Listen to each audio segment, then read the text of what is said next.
puasa 9 hari pertama di bulan Zulhijjah.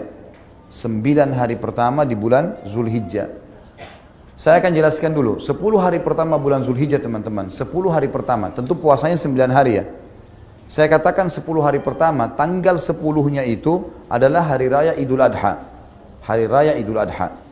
Jadi memang kita nggak boleh puasa di hari Idul Adha dan Idul Fitri. 10 hari pertama Zulhijjah adalah hari-hari yang paling mulia sepanjang tahun. Sesuai dengan hadis Bukhari, di mana Nabi SAW mengatakan, "Ma min ayyamin al-amalu salihu fihi ahabbu ilallah min hadil ayyam, yakni asyr." Kurang lebih terjemahannya, tidak ada hari-hari sepanjang tahun di mana semua jenis ibadah, sunnah yang paling kecil, seperti mengucapkan subhanallah 1 kali, baca 1 ayat, sedekah dengan 1.000 rupiah misalnya. Tidak ada hari-hari sepanjang tahun di mana semua jenis amal soleh, dari yang sunnah paling kecil sampai yang wajib, lebih Allah cintai, maksudnya lebih besar pahalanya dibandingkan amal soleh sekecil apapun sunnah, apalagi kalau sampai wajib yang dikerjakan di 10 awal bulan Zulhijjah. Di 10 awal bulan Zulhijjah.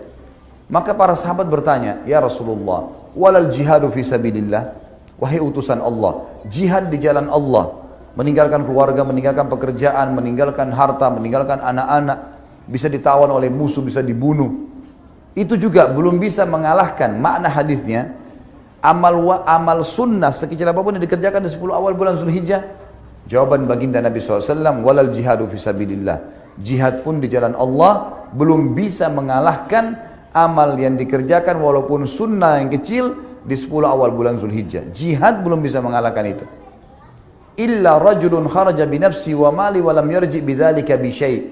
Kecuali seorang laki-laki yang keluar berperang membawa jiwanya dan seluruh hartanya. Dia punya 10 miliar, semua dibawa ke medan perang, beliin senjata, beliin segala macam, habis semuanya. Kata Nabi SAW, dan dia tidak membawa pulang keduanya.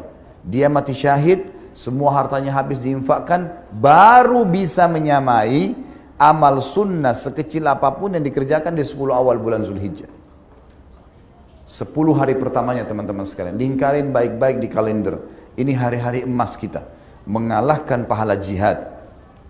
Bahkan lebih jauh daripada itu. Ulama tafsir pada saat menafsirkan surah Al-Fajr, kalau saya tidak salah surah nomor 79 dalam Al-Quran, ayat 1 sampai ayat 3 yang berbunyi, A'udzubillahi minasyaitonirrajim wal fajr walayalin ashr wasyaf'i wal watr.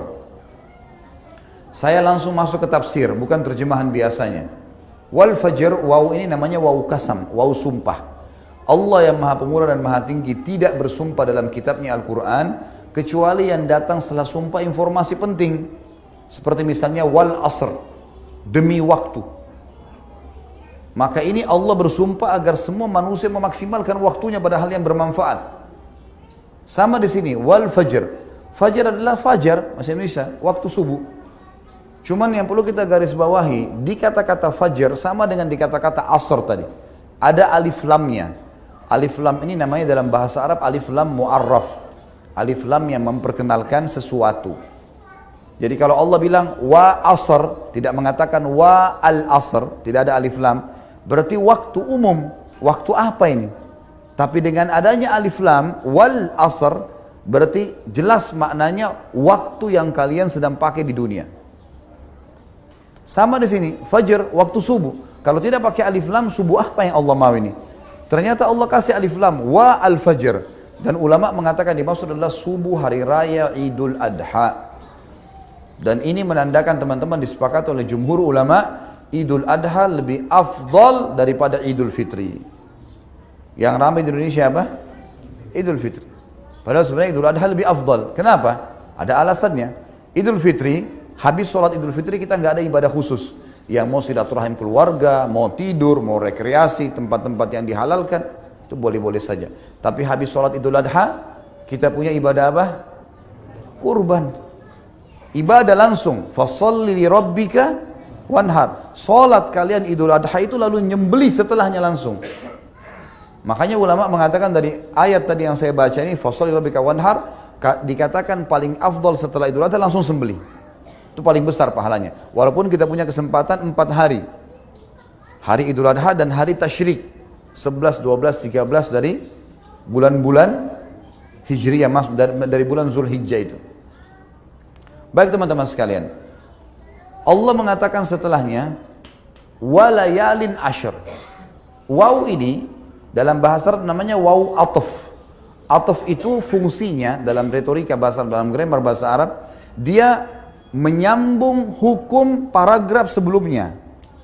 Jadi sumpah Allah di ayat pertama tadi, demi waktu subuh Idul Adha, kejar jangan sampai ketinggalan sholatnya dan kurbannya ya, gitu loh. Dan kata Allah, layalin ashar, kejar juga. Layal jamak daripada laylah, malam-malam. Ashar 10, maksudnya kejar juga 10 malam berturut-turut sebelum Idul Adha itu. Di sini teman-teman sekalian ada ulama tafsir yang mengatakan, dari ayat ini bisa disimpulkan kalau 10 awal bulan Zulhijjah malam-malamnya menyaingi bahkan mengalahkan fadilah 10 akhir Ramadan. Kok bisa? 10 akhir Ramadan fadilahnya besar. Ada Lailatul Qadar lebih baik daripada 1000 bulan. Apa jabaran para ulama? Kalau di 10 terakhir Ramadan kita disuruh kejar Lailatul Qadar yang lebih baik daripada 1000 bulan, hanya 1 malam dan di malam-malam ganjil saja. Di sini di 10 awal bulan Zulhijjah Allah suruh mengejar setiap malamnya. Walayalin ashar, kejar setiap malamnya itu sebelum subuh itu ada dengan sholat malam. Dan di sana lebih baik daripada 1000 bulan, di sini lebih baik daripada jihad. Sudah kita sebutkan tadi hadis Bukhari. Ini besar sekali fadilahnya. Kemudian dikatakan wasyaf'i wal watr, dan hari ke-8 juga hari ke-9-nya. Baik, beranjak daripada panjang lebar tadi saya jelaskan hadis Bukhari, tafsir surah Al-Fajr. Bukhari tadi yang tentang masalah fadilah lebih afdal daripada jihad ya. Surah Al-Fajr, kemudian masuk masalah kasus adanya ibadah haji. Ulama mengatakan 10 hari pertama Zulhijjah adalah hari emas muslimin. Dan 9 hari pertama sebelum Idul Adha dianjurkan siang harinya puasa sunnah. 9 hari, karena fadilahnya lebih besar daripada jihad. Dan memang tidak ada penyebutan lafaz khusus masalah puasa, tapi hadis Bukhari tadi umum. Tidak ada hari-hari sepanjang tahun di mana semua jenis ibadah, kalimat semua jenis ibadah masuk yang sunnah. Apapun itu termasuk puasa sunnah di sini, kata sebagian ulama gitu kan. Jadi di sini 9 hari. Kalau teman-teman nggak bisa puasa 9 hari, misal ada udzur dan seterusnya, maka minimal jangan kehilangan tanggal 9 yang dikenal dengan hari Arafah. 1 hari sebelum Idul Adha. Ya.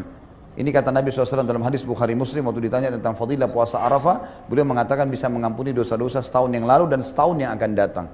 Bonus dari kita diampuni dosa kita teman-teman 700 ya sekian hari, sekitar 720 atau 30 hari. Kalau kita gabung 365 hari kali 2, ya kan, 720 atau 30 hari kita diampuni dosanya setahun yang lalu dan setahun yang akan datang. Ini bukan hal yang ringan ya. Hanya dengan